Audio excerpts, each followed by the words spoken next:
रहीम यार खान शराब अल्कोहल की बड़ी खेप पकड़ी गई। थाना सदर पुलिस एक बड़ी कार्रवाई करते हुए 885 अल्कोहल शराब की बोतलें बरामद कर ली।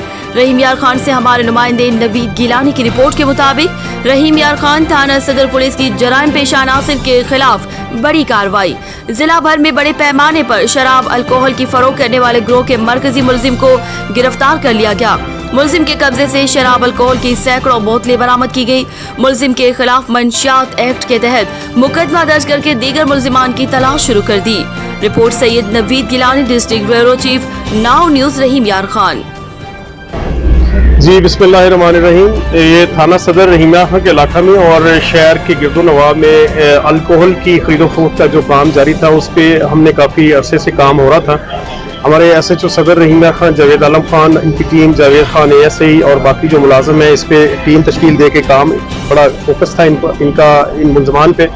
तो इन्फॉर्मर की इतला पे आज जो इन्होंने बड़ा कामयाब रेड किया है, 2 मुलजमान थे जिनके कब्जे से ये हैवी तादाद में अल्कोहल रिकवर हुई है। एक मुलजम दिलशाद जो है वो गिरफ्तार हो गया, दूसरा मुलजम जो है ये इम्तियाज़ वो अभी मफूर है जिसकी गिरफ्तारी की कोशिश जारी है। और जो इनके कब्जे से रिकवर हुई है वो 885 बॉटल्स हैं अल्कोहल की, जिनमें 100% अल्कोहल है और वो रिकवर हो गई हैं और इंटरोगेशन जारी है। इंशाल्लाह मजीद रिकवरी के भी इसमें चांसेस नजर आ रहा है।